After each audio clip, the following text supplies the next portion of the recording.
फैजाबाद जिले की एक रात की बात है। वहाँ के घाट रेलवे स्टेशन में कई सारे ऑटो ड्राइवर खड़े थे। सभी सवारी आते ही एक एक करके उन्हें बैठाते और चले जाते थे। जैसे ही रात ज़्यादा होने लगी, ज़्यादातर ड्राइवर अपने घर को चले गए। उसी रात दुर्गेश ऑटो ड्राइवर भी घाट रेलवे स्टेशन पर था। वो भी दूसरे ड्राइवरों की तरह घर जाने ही वाला था। तभी उसे याद आया कि एक पैसेंजर ट्रेन आने वाली है। दुर्गेश और 3-4 ऑटो चालक उसी पैसेंजर ट्रेन के इंतज़ार में रुक गए। तभी ज़ोर ज़ोर से बारिश होने लग गई। रात तो थी ही, लेकिन बादलों की वजह से चांद की रोशनी भी नज़र नहीं आ रही थी। बादल गरजते और बिजली चमकती तो कुछ उजाला नज़र आता, वरना अमावस्या से भी ज़्यादा काली रात हो गई थी। कुछ ही देर में पैसेंजर ट्रेन आई। दुर्गेश को ट्रेन से एक खूबसूरत सी लड़की उतरती हुई दिखी, जिसके कंधे पर एक बैग और हाथ में एक सूटकेस था। वो लड़की सीधे दुर्गेश के पास गई और कहने लगी कि मुझे रामपुर जाना है। दुर्गेश ने कहा कि अभी बहुत रात हो रही है, इसीलिए 700 रुपये किराया लगेगा। अगर आप सुबह जाएंगी तो मैं 200 रुपये में ही छोड़ दूंगा। लड़की ने जवाब दिया, मुझे अभी जाना है, आप ले चलिए, मैं पैसे दे दूंगी। दुर्गेश ने कहा, मैडम आप पहले पैसे दे दीजिए, मैं आपको सही सलामत घर तक छोड़ दूंगा। लड़की बोली, अभी मेरे पास सिर्फ 300 रुपये हैं, आप ये रख लीजिए, घर पहुंचते ही आपको बचे हुए 400 रुपये दे दूंगी। इतना सुनते ही दुर्गेश ने कहा, ठीक है मैडम, आप ऑटो में बैठ जाइए। कुछ ही देर में दुर्गेश ने उस लड़की को उसके घर के पास पहुंचा दिया। वो लड़की ऑटो से उतरी और घर के अंदर चली गई। दुर्गेश अपने 400 रुपये के इंतज़ार में खड़ा रहा।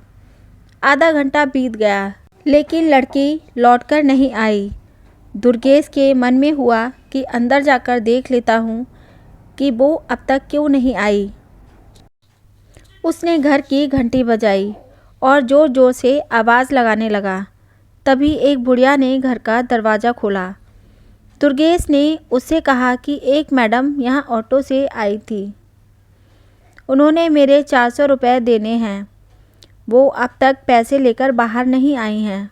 बुढ़िया ने हैरानी से पूछा, कौन मैडम? यहाँ तो मैं और मेरे पति के अलावा और कोई नहीं रहता। हाँ, मेरी बेटी पहले रहती थी, लेकिन वो 5 सालों से यहाँ नहीं रह रही है। दुर्गेश बोलने लगा, क्यों, अब वो कहाँ रहती है? मैंने शायद आपकी ही बेटी को यहाँ तक छोड़ा है, आप एक बार अच्छे से देखिए। बातों ही बातों में दुर्गेश की नज़र सामने दीवार पर गई। वहाँ उसी लड़की की तस्वीर लगी हुई थी, जिसे वो ऑटो में बैठाकर लाया था। दुर्गेश ने बुढ़िया से पूछा, वो दीवार पर जिसकी तस्वीर लगी है, वो आपकी बेटी है? बुढ़िया ने जवाब दिया, हाँ, वो ही मेरी बेटी है। क्यों, क्या हुआ? तुम ऐसे क्यों पूछ रहे हो? हाँ, जवाब सुनते ही दुर्गेश बोल पड़ा, माताजी, मैंने कहा था ना कि मैंने आपकी बेटी को ही घर लाया हूँ। यही मेरे साथ ऑटो में बैठकर आई थी। आप अब जल्दी से मेरे पैसे दे दीजिए। देखिए, सुबह भी हो गई है, मैं कब से यहीं खड़ा हूँ। बुढ़िया ने दुखी मन से कहा, बेटा, ऐसा नहीं हो सकता। हाँ, ये मेरी बेटी है, लेकिन 5 साल पहले ये ट्रेन के नीचे आकर मर चुकी है। इसे तुम कैसे घर ला सकते हो? ये सुनते ही दुर्गेश के होश उड़ गए। वो तेज़ी से भागा। जैसे ही वो ऑटो के पास पहुंचा तो देखा कि उसकी सीट पर 400 रुपये रखे हुए थे।